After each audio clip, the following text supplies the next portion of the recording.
somos 10 irmãos e os 10 tomaram banho de sangue. A gente pescava, né? Pescava, tomava banho na sanga e não tinha essa poluição que tem agora aí, que tem de esgoto, né? E tá tudo poluído, tinha peixe, hoje não se encontra mais nada. Né?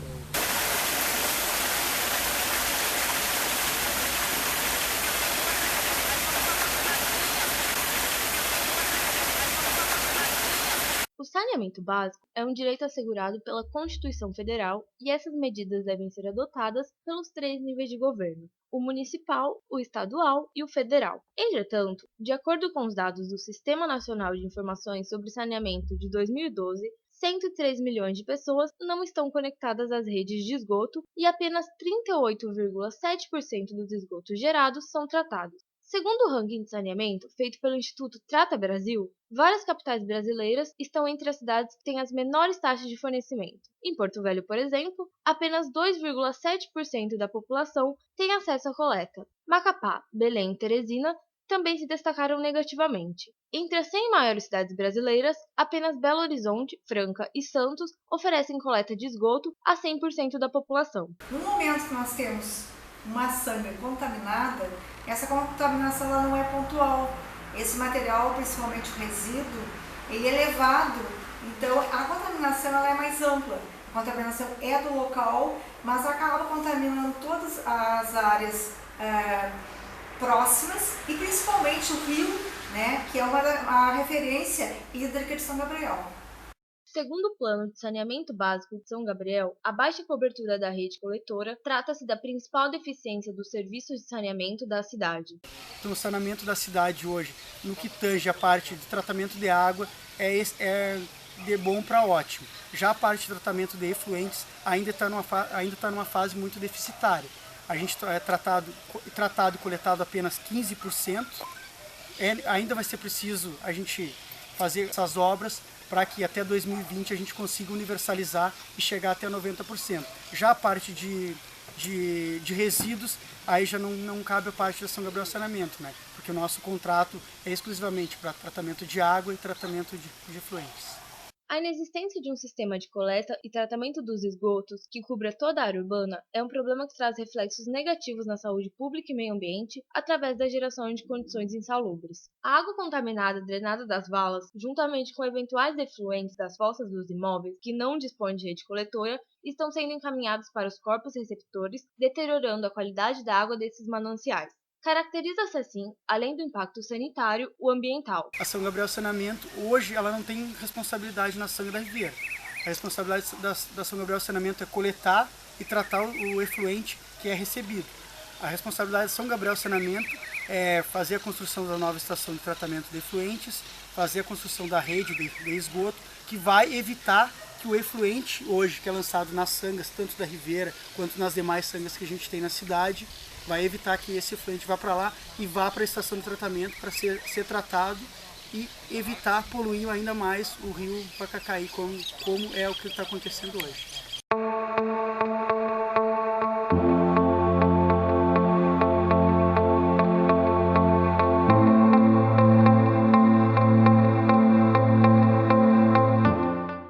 Para sabermos qual é a atual realidade da Sanga da Ribeira em termos de salubridade, fizemos análise da qualidade de sua água. Nós coletamos amostras de 3 pontos. O primeiro ponto foi atrás da Madeireira REC, que fica próximo à BR-290. O segundo ponto foi próximo ao Brandão Júnior, atrás da Rua da Ribeira. E o terceiro ponto foi próximo ao Bueiro do Canjica. As análises feitas a campo foram análise de pH e de oxigênio da água, e a análise feita em laboratório foi análise de cloreto. Dessas 3 análises simples, foi pH, oxigênio e cloretos, mostrou a importância do tratamento de esgoto para uma cidade. Para pH, por exemplo, ponto 1, então a nascente, né? 6,9, então próximo à neutralidade. No 2 e no 3 ficaram aproximados 7,6 e 7,7. Então ele foi de um ponto neutro para aumentando, para alcalino. E para cloretos, No primeiro tinha pouco cloreto, 7,8, depois foi aumentando. 10 por segundo e 12,1 miligramas por litro de cloretos no terceiro. Então, com o pH a gente vê a presença de amônia, né, e com o cloretos, justamente a presença de cloretos. Os dois estão ligados à urina. Então, mostrando que está entrando mesmo despejo de esgoto não tratado nessa sangue. No oxigênio, no ponto 1, deu um oxigênio bem acima, 16,7 miligramas por litro de oxigênio. No 2, diminuiu 8. E no 3, 3,5, então quase não tinha oxigênio. Bom, com relação ao oxigênio, o que aconteceu? Houve uma diminuição também, entrada de esgoto, há uma diminuição de oxigênio que é consumido pelos micro-organismos para degradar esse material, essa matéria orgânica que está entrando. No ponto 1, deu um valor muito alto de oxigênio, que normalmente não tem. Mas isso aqui é característico de locais que tem uma cachoeirinha, uma oxigenação mais forte, assim, de movimentação de líquidos, né? No 2, diminuiu para 8, mas também tinha uma correnteza bem forte, isso facilita essa oxigenação. E no 3, que é um local mais parado, caiu para 13,5, então de 16 para 13,5, mostrando a existência dessa presença de esgoto. Então dá para ver bem que ela, na nascente, tem uma qualidade bem melhor do que depois no ponto 3, que já é mais para a saída da cidade. Áreas devastadas possuem um tipo de flora específica que indicam a presença de impactos ambientais. Uma dessas vegetações bioindicadoras da qualidade do solo é a mamona, que encontramos em quase todas as áreas das margens da Sanga da Ribeira. É muito comum que a mamona cresça em áreas degradadas e com acúmulo de lixo, indicando também a falta de potássio no solo. Outro bioindicador da qualidade da água que encontramos foi uma família de mosquitos, chamada Chironomide, que colonizam todos os ambientes aquáticos, como rios, poças de água e até estações de tratamento de esgoto. As larvas desse mosquito podem ser o único tipo de fauna encontrada em ambientes muito poluídos por matéria orgânica e com pouco oxigênio dissolvido. Isso aqui é um esgoto, né? Vem de cano dali, cano daqui, cano dali, vem o cano daqui. Cai tudo aqui, né?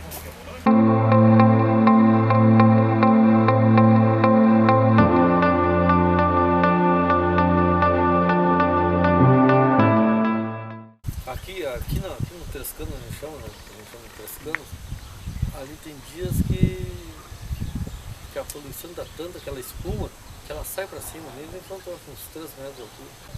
A água vem com muita força por dentro do cano e faz aquela espumareira. É por causa do detergente que tem lá, no detergente, né? Que é das lavagens de carro lá para cima. Oficinas, coisas, tudo uma lavagem. Mas não é fiscalizado, né? Nem cuidado e nem preservado. Isso aí é verdade. O que pode haver de maior poluição nesses locais? Esgoto a céu aberto, né? Este não é um problema das pessoas, é um problema, não é gerado pelas pessoas somente. O problema é que a cidade não tem infraestrutura de esgoto.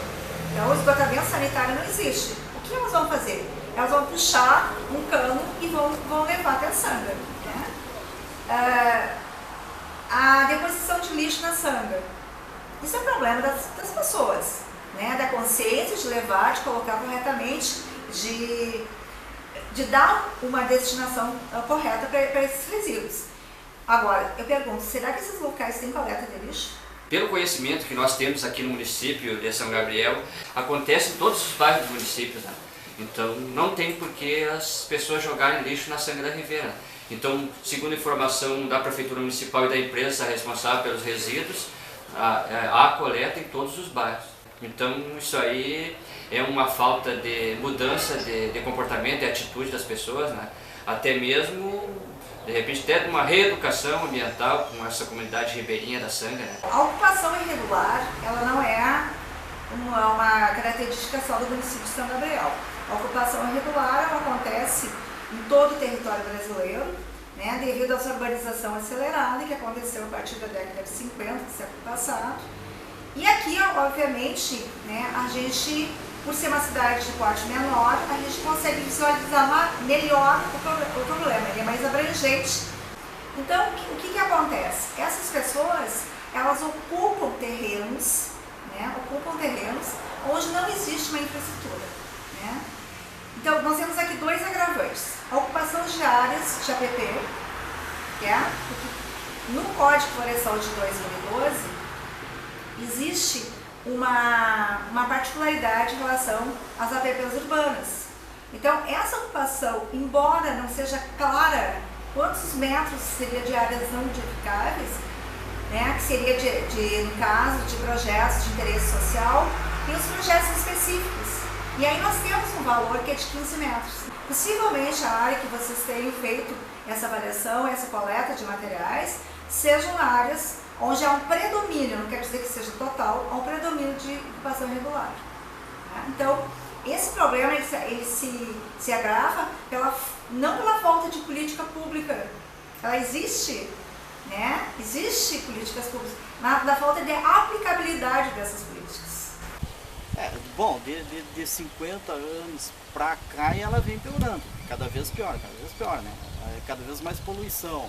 É lixo, é pneu, é fogão, é sofá, tudo jogado dentro da Sanga. E tem assim um detalhe que tem os próprios moradores também, que passa lixo aqui e tem moradores que atiram lixo dentro da Sanga. Bom, a primeira coisa, assim, que claro que é uma situação difícil, seria evitar de qualquer forma que essas áreas fossem ocupadas. Mas veja, aí vai se aliar o problema econômico, o problema social. Então essas áreas elas são ocupadas e os municípios eles não dão conta muitas vezes de fazer a remoção dessas famílias. O que deveria ser feito? Essas pessoas, porque elas estão sujeitas não só a essa poluição oriunda de dejetos e fins de esgoto, mas elas têm o transbordamento desses rios, tem o problema de enchentes que acontece, né? Então elas convivem, cada chuva alaga esses locais e tudo mais.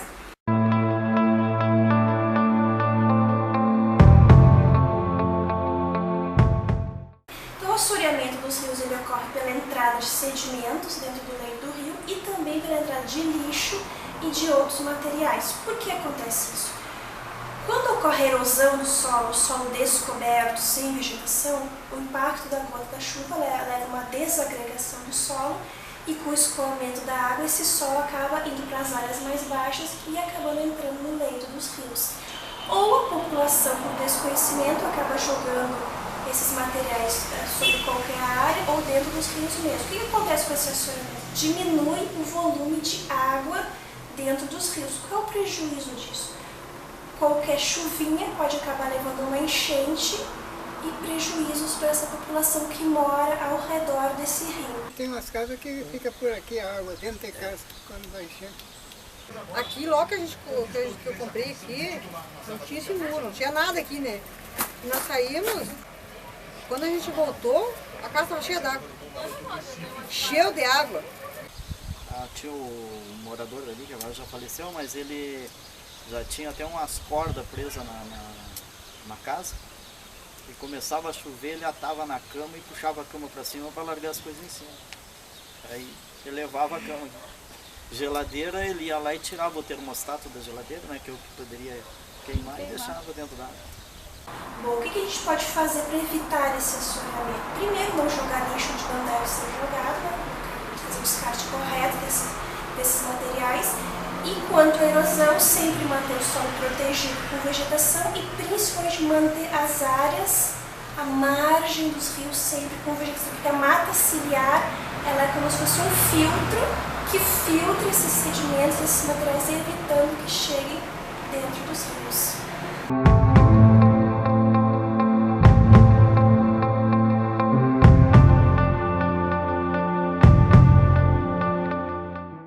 Eu acho de extrema importância que se mostre para a população, que a população conhece uma Sanga contaminada, poluída, com problemas de erosão seríssimos, né?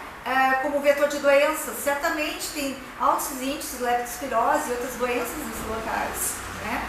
E a população tem que saber que existe sangas que não são com essa configuração. Ela tem que estar ciente de que elas têm que exigir, né, dos governos uma melhor estrutura urbana, mas elas também, em contrapartida, elas têm que ter a resposta. A gente acha que a educação é o principal ponto para a gente mudar a realidade daqui a uns anos. O totem, pelo que eu vi ali, é tipo de uma caixa e tem os recipientes já ensinam os orgânicos e os secos, né? Então, e o tubo não, o tubo está ali e não tem nenhuma dica que é para te colocar orgânico ou lixo seco, ou resíduo seco, né? Então o pessoal coloca tudo misturado e às vezes faz um ponto de referência. E outra, que eu já vi, né, os tubos em cima das calçadas, deixando do transeunte, das pessoas andar em cima da calçada, ter que passar para a rua, podendo causar um acidente. Então eu já vi vários tubos em cima das calçadas, teria que ter um local adequado, né? Mas eu não acho legal o tubo, até porque o tubo ele vai direto para o lençol freático, coloca ali o churume, ele vai ficar no tubo ali, não tem como respirar, só tem que ir para baixo, né? Só para o lençol freático. Hoje as pessoas fazem isso porque elas não sabem, né, o resultado daquela ação, elas não têm consciência do dano ambiental. Não lhes foi ensinado, né, essas práticas, essas boas práticas ambientais. Então, o município ele tem que preservar o seu meio ambiente e, principalmente, ele tem que ter esse olhar para essas pessoas que ocupam irregularmente os locais. Então, nós temos que cobrar de todas as pessoas do município, né? Cuidar da sanga, zelar pela sanga, não jogar lixo na sanga, resíduos na sanga, né? Não cortar e não fazer desmatamento na sanga para evitar a erosão. A gente vê, né, os municípios colocam lixeiras e as pessoas acabam, né, depredando a lixeira, né? Então, essa responsabilidade é de todos, sem dúvida. A gente tem esse projeto de coleta de óleo para evitar que seja lançado direto na linha de esgoto, o que prejudica tanto na parte do tratamento do efluente quanto na parte de entupimento de redes. Então esse é um dos primeiros projetos que a gente tem, em parceria inclusive com o pessoal da Unipampa daqui da cidade. E os outros projetos que a gente vem desenvolvendo também a Unipampa tem sido grande parceira. Então a gente tem, além do projeto do óleo, tem um projeto de um jogo chamado RPG Bio, da professora Lourdes, que a gente está levando até as crianças, junto com o jogo, a questão da preservação de fauna e flora, uso consciente da água. Também a gente fez a contratação numa equipe um grupo de teatro que desenvolveu uma peça com um enredo sugerido pela gente. A gente atingiu, na Semana da Água, cerca de 3.000 crianças e adolescentes levando essa peça teatral. Olha, a gente já realizou vários projetos, a gente tem no nosso grupo e no Batalhão Ambiental, a gente tem o projeto Patrulheiro Ambiental Mirim, onde a gente forma multiplicadores ambientais, uma faixa etária de 9 a 12 anos. A gente já realizou alguns aqui no município de São Gabriel. Agora, atualmente, eu estou realizando um em Caçapava do Sul, que nós somos responsáveis por 5 municípios, né? A gente atende Santana da Boa Vista, Caçapava do Sul, Vila Nova do Sul, Santa Margarida do Sul e São Gabriel. Todas as ocorrências ambientais é o nosso grupo que atende, né? Então a gente está desenvolvendo uma parceria com a empresa da Goberto Barcelo, empresa de calcário de Caçapava do Sul, né? Onde a gente vai formar 40 multiplicadores ambientais mirins. Então, e aqui dentro do município a gente ministra algumas palestras para algumas entidades de bairro, algum comércio, e temos o Teatro de Fantoche, que a gente leva o trabalho lúdico, né, de educação ambiental para algumas escolas ou qualquer firmas que possam precisar do nosso trabalho. Também tem com o professor da Unipampa um projeto que o Rodolfo, coordenador da empresa, está desenvolvendo a partir do ano que vem, provavelmente, de revitalização das margens do rio. Então, estamos com vários projetos aí nessa questão ambiental e educacional também. A atual situação da Sanga apenas poderá melhorar se todos os responsáveis por ela mudarem a sua atitude. Se o setor político criar planos de revitalização e infraestrutura eficazes, se a empresa responsável pelo saneamento cumprir suas metas de construção da captação de esgoto e se cada cidadão tiver a consciência ambiental de seus atos, por menores que sejam. Pois é apenas com a cooperação de todos que nós poderemos ter a verdadeira Sanga da Ribeira outra vez.